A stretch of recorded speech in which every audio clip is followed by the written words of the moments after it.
probably led me to be doing what I'm doing today. What he's doing since 2019 is leading both Google and its parent company, Alphabet, valued at $1.3 trillion. Worldwide, Google runs 90% of internet searches and 70% of smartphones. We're really excited about it. But its dominance was attacked this past February when Microsoft linked its search engine to a chatbot. In a race for AI dominance, Google just released its chatbot named Bard. It's really here to help you brainstorm ideas, to generate content like a speech or a blog post or an email. We were introduced to Bard by Google Vice President Sissy Xiao and Senior Vice President James Manyika. Here's Bard. The first thing we learned was that Bard does not look for answers on the internet like Google search does. So I wanted to get inspiration from some of the best speeches in the world. Bard's replies come from a self-contained program that was mostly self-taught. Our experience was unsettling, confounding, absolutely confounding. Bard appeared to possess... We're not really sure what Bard appeared to possess. In fact, we're interrupting it because this is 60 minutes. I think it's like a month old. I believe it is 2024. Well, it is right now. I'm talking about the filming of that 60-minute episode. You know, if you go watch the full episode, which you should, it's on YouTube. You can watch it absolutely free. We'll have a link in the detailed description here. You'll notice, like, the first, we would say, 10 to 15 minutes, it felt like, was somewhat pro-China, artificially intelligent race. Silicon Valley is winning, but that might change soon. I mean, it's already changed, right? Like, and basically the engineer of Google's Alphabet companies and etc. The guy started 10 different billion-dollar companies. He's as well as 3 or 4 $10 million companies. And his $1 trillion endeavor is this AI wave of the future. Listen, you need to check out the whole episode. We don't really know much about this artificial intelligence of the present, but we will be doing a damn worthy deep dive sometime this year as new information comes out. Check out Damn Talk, Damn Cam here, that damntalkspot.locals.com. We do have the podcast coming out in April. We have a hotline. We would love to hear from you.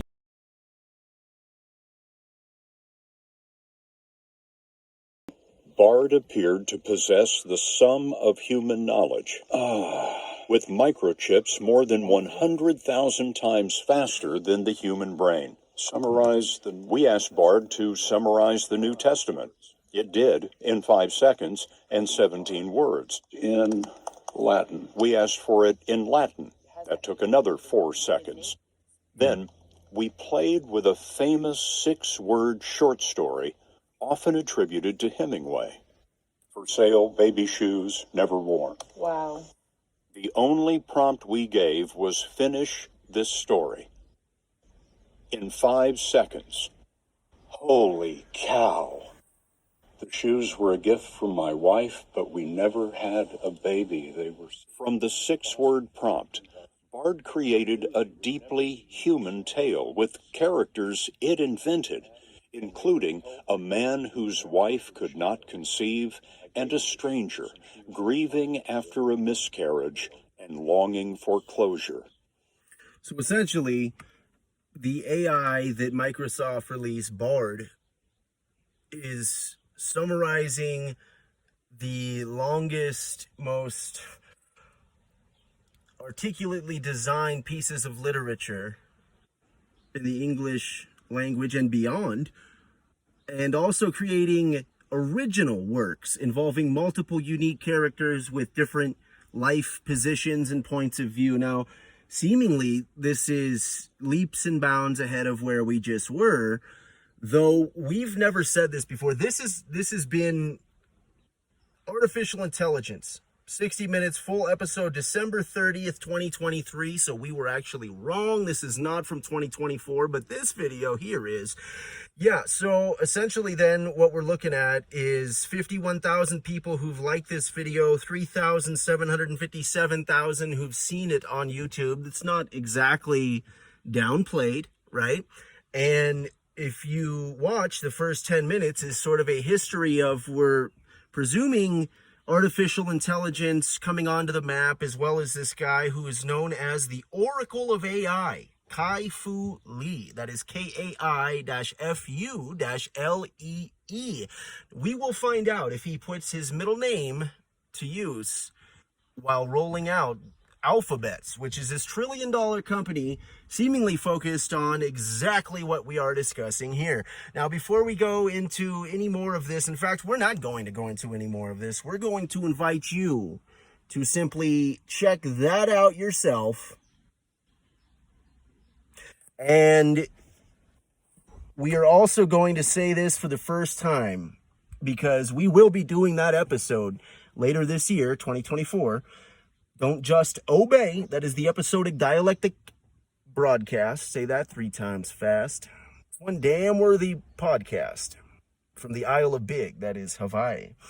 And we will be doing the episode on AI, as well as Mr. Musk's take on artificial intelligence. Now, obviously, Elon Musk has been involved somewhat with the development and oversight. Even he was actually working alongside one of the head Google engineers, and Musk is very open about the fact he believed they did not put humanity as a priority. In other words, safety protocols and actually weighing the risks, critically analyzing the possibilities and having safety measures put in place just didn't seem to be as important. So Mr. Musk made that claim and then went out, and the rest is history.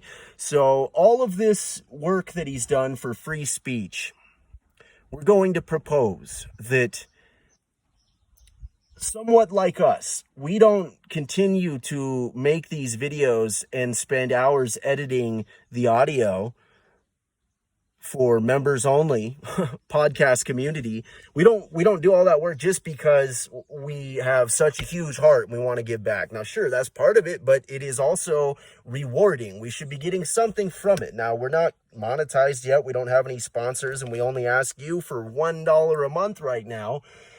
That is until April, when we actually start dropping these full high-quality interviews with members of the community. We now have a hotline, etc., etc. Well, what would you do if you were considering developing your own AI? Just like Bard there, you need a pool of information to draw on. Now, if that's not the internet and OpenAI-sourced ChatGPT-like, robot, essentially, then what it would be is, like Bard, direct learning. So it was a self-taught, self-instructed machine, if you will. Now, imagine if you had a platform where people posted their thoughts, posted their daily whatevers, and you had that entire pool to draw from. Well, it just so happens that Elon Musk purchased Twitter, and though he has done a lot for free speech, and we would almost be willing to bet that that is a symptom. That is just something that is happening because of, right? Like the fact that we are also probably doing stuff for free speech. I mean, we've been shadow banned, and we know that we've ruffled some feathers. Even though we don't have hardly a following, we continue to do this because we know that one day it will pay off, and we don't plan on giving up. In fact, we even acquired the building right there that we now technically own, or we're paying to own. And that right there don't look like much right now, but that is the future site of that damn TalkSpot studio, as well as a couple other endeavors. But that is that's it right there. Okay, so we are not stopping. We're going to make one damn worthy broadcast. We don't have $44 billion to purchase a social media company, but we will say we're glad he did. We don't quite know what to make of him. It's not that we don't know much about him. We know quite a bit about him. In fact, we probably went to the same interstellar space college. However, we didn't dorm together, and I never ran into him in the hallways. I will say that if he is planning on creating this X factor, artificial intelligence, this artificially intelligent X being, okay, well, now he has one damn of a source to draw from. Food for thought. Let us know your thoughts over at that damn talk spot. That is DAAMNTALK. Only at locals.com. Locals.com is an independent, free thinking, free speaking, open community. Open to members, that is. But it's only $1 a month right now. In fact, it's free to join. But if you want to correct us, if you want to add your 2 cents, if you want to post or maybe even monetize yourself, you got to pay a little bit. And that helps to keep it real, authentic. Keep the trolls out. And we define what constitutes hate speech and 2 A's. DAAMN, where people precede information.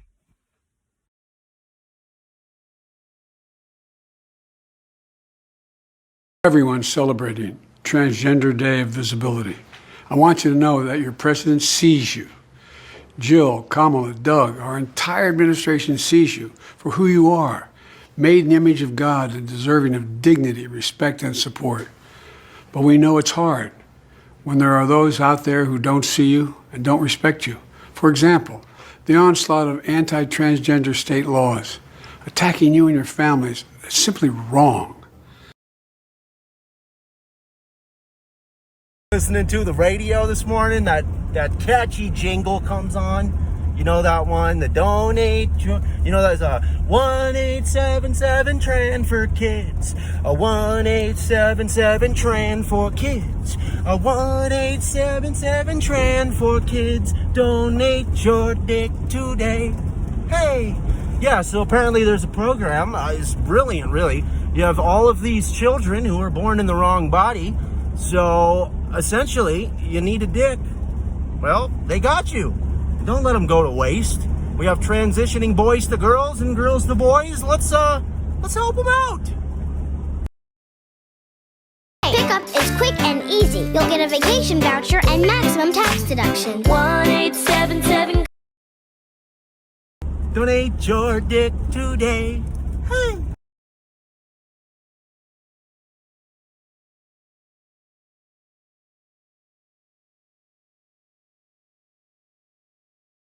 Why it is how it do what it does. Damn Cam coming with some damn talk here in Hawaii. All right, February 13th, one day till your sweetie expects something from you. And yesterday, it seems the White House administration actually did something arguably honest. What happened was they released the results of our president's cognitive tests. Did you hear about this? He actually had mental testing done. And although the results were somewhat inconclusive, his own Department of Justice determined that he would arguably be unfit to go to trial by a jury of his peers for crimes committed because he's too elderly, too mentally compromised. Well, here's the damn deal, okay?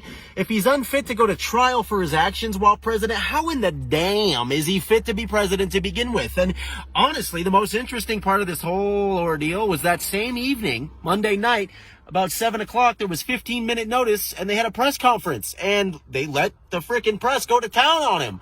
What are they planning? Mr.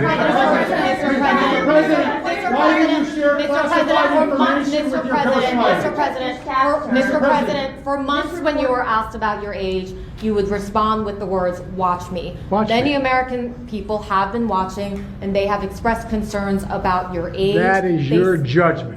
That is your judgment. That is not the judgment of the press. They expressed concerns.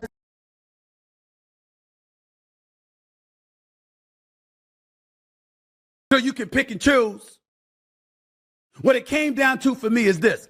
I see homeless folks in the streets of New York all the time that are American citizens. I damn sure see them in California.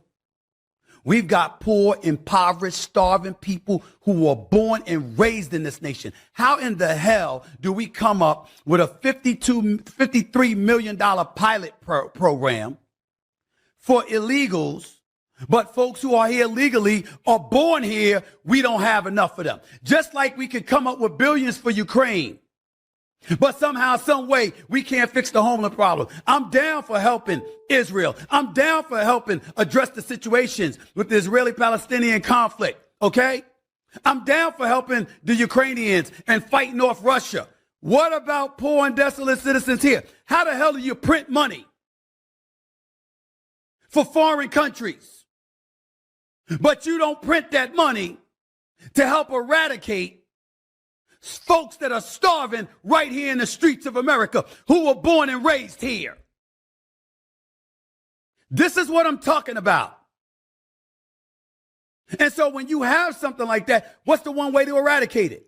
Yes, you got to have a flourishing economy. Yes, you can't have inflation. Yes, you can't be on the verge of a recession. Milk don't need to cost $7. Bread don't need to cost $5. Don't get me started with how much sugar costs. You can talk about employment all you want to. You can talk about the labor participation rate. But guess what? If you ain't making no damn money and you got to get 2 jobs to pay the same prices or to buy the same amount of stuff that you used to buy and the price is higher than it used to be because of inflation, then guess what? What are you really accomplishing? That's why Trump is on the verge of getting elected, reelected. Because when he was in office, there was a flourishing economy.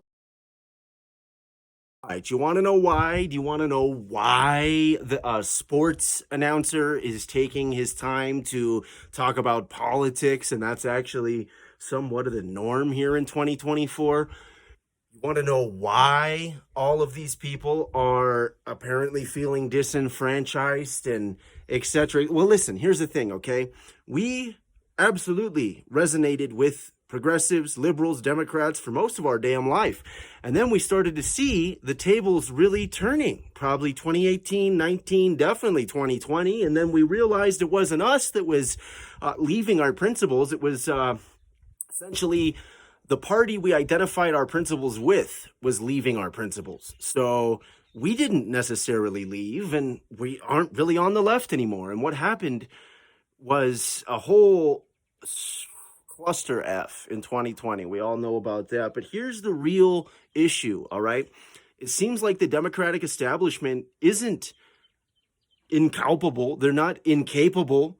This is intentional destabilization. This is negligence, criminal. This is absolutely a systematic infiltration and intentional downfall of our country right in front of our eyes. And it has to do with the open borders. It has to do with the bipartisan policy now that their proposed solution is to make illegal immigration legal, at least for 5,000 people every single day. Oh, and then it's illegal again. But for 5,000 people, you can illegally come here legally. That's their bipartisan bill. That's almost 2 million people per year, by the way. And yes, New York is allowing them to vote. Yes, California is giving them health care. In fact, they're even going to provide sex transitions for these people. They are spending our money any way that they can. And they're giving it to foreign countries. They're printing more. We're paying more for less. And for some damn reason, people are still, oh, Donald Trump, evil, awful, Donald Trump. It's like, yeah, Donald Trump is not a good person. We don't care for the guy. But here's the damn deal. The country was not in war when he was leading. Gas was cheaper. Milk was cheaper. We had, what the hell? We had a little thing called peace for a moment. That was true. I mean, maybe Abu Dhabi didn't, but, you know, that's the kind of the cost that we pay for freedom here in this country when we stand up to our adversaries like China and putting sanctions on them like Justin Trudeau over in Canada. And yes, he had some awful environmental policies, but you know what? He was a realist. Trump is a realist when it comes to the environment and when it comes to the Green New Deal and the Paris Accord and the fact that the United States was literally carrying the weight of the entire world. Why? Because it's another channel for them to put the money through, our money. They are selling our country out, people, okay? Happening right before our eyes. And here's the damn deal. They want Trump to be the nominee. It's pretty obvious. I mean, it doesn't take a rocket scientist to realize they've been campaigning for Trump. The Democratic establishment believes Joe Biden or whatever plan they have up their sleeve will beat Donald Trump.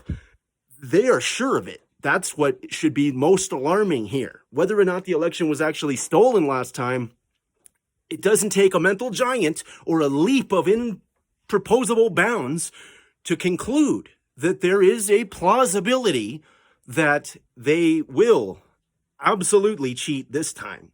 At least if you look at the indications of their actions leading up to this point, arguably removing him from the state's ballot is cheating. I mean, come the damn on. We need to really re-examine the language that they're using and the way that they're reshaping reality right in front of our eyes, people.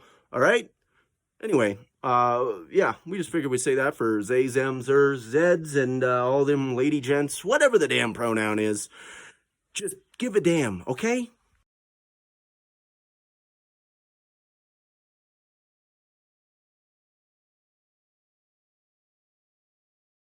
For broke, I'm trying to make the most of this torn throat and bloody nose. Come see my shows, no jokes, nobody knows. You know I will follow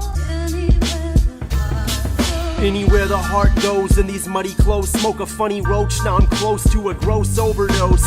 When I go to drink, get it? I don't go to toast. I drown in that liquid like I was the team coach. It helps to ease the pain, same reason that I smoke. You don't wanna pick my brain on them days that I don't. You know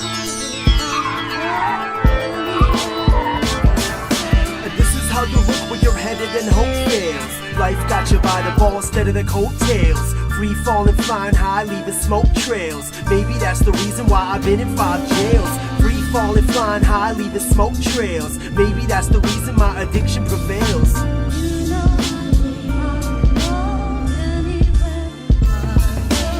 Life's not fair, that's about a bitch. Expecting me to share, but I had to remove every single social tie. I had severe PTSD from this. I contemplated suicide. It got really bad.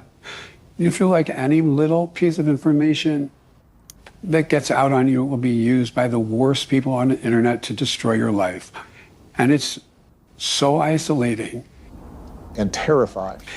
It's horrifying. I'm so On the slide. It's really hard.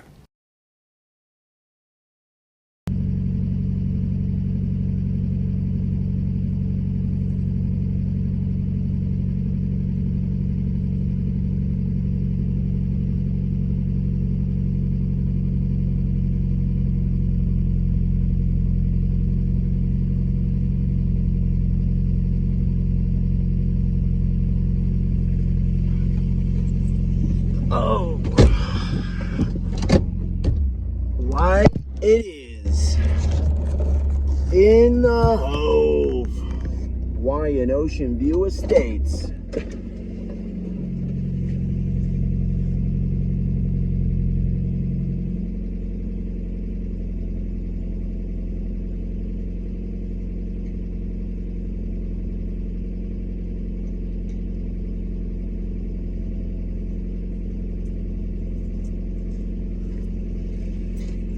Oh, it's March 25th, 2022.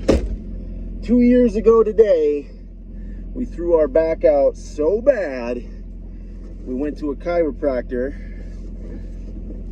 and damn, we actually found a decent one, man. So if anybody needs a chiropractor, a back doctor here on the Isle of Big, that is Hawaii Island, then we probably know a guy that can help you out.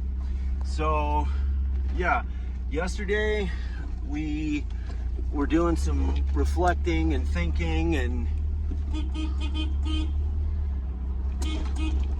and we actually came across that video from I guess it was June of last year, maybe, where the altercation happened between a member of my family and I.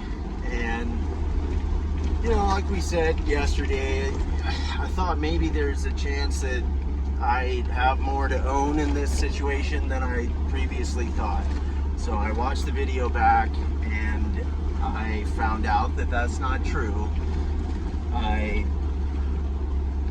You know, after it's almost been a year and I see it, it's like, man, no, it wasn't okay. I was walking away, you know? I was walking away when she had to hurl that at me. And so I turned around and I asked her to explain. I said, could you say that again? And so, yeah, we felt like we were 100% deserving of an apology for that abusive verbal attack. Not only did we never get that apology, we got self-righteous condemnation to the extent that it just doesn't compute. We saw Auntie Laura, we saw you at Cadence's birthday party. I mean, I invited you to that. I was absolutely cordial. I don't think that there's any sort of ill feelings there, and we saw each other. I never said that I didn't want to be in the same room as you. I didn't go out of my way to block your account and phone number. And I was there on Christmas Eve dinner when we had the family celebration with both your sisters, and you were not there. So we just wonder, I suppose, is this resentment something that you desire to alleviate, or are you okay with not having us in your life at all? And that's, you know, I just want to know the answer, because you're my aunt and I love you, and what you said and how you feel profoundly affects me, because A, we're family, and B, I used to look up to you. I used to value your opinion. I used to see you as someone that held attributes of a person I would aspire to be like. So yes, it cut deeper when you wielded that than it would have if somebody that I wouldn't have that sort of relationship or history with would have said that stuff. So really, you know, if things just go on the way they are and we don't have any communication or whatever, then okay. If not, I am in a place in my life where I'm 100% able to be willing, open, and honest. And that means I might not be right. That means I could be wrong. That means that I'm able to participate in a healthy discussion. And I've proven that time and time again while in recovery. So here we are. Recovery is discovery, and sometimes you might not like what you uncover in the process. So from the Hove, come back here in a bit. Well, this hasn't happened in a minute. So we dropped our phone yesterday, and I don't know if it disconnected the SIM card or what, because it says no SIM available, and then it worked again, and then it didn't. Well, anyway, now it's doing that. We didn't have GPS, and we took a wrong turn. Yeah, so this is the largest subdivision in the whole country, and yeah, not everybody can get lost in their own neighborhood where they live. But if you live in the Hove, you damn well can. And that, ladles and jelly spoons, is the way the cookie combos. So now we're late to work. Damn it.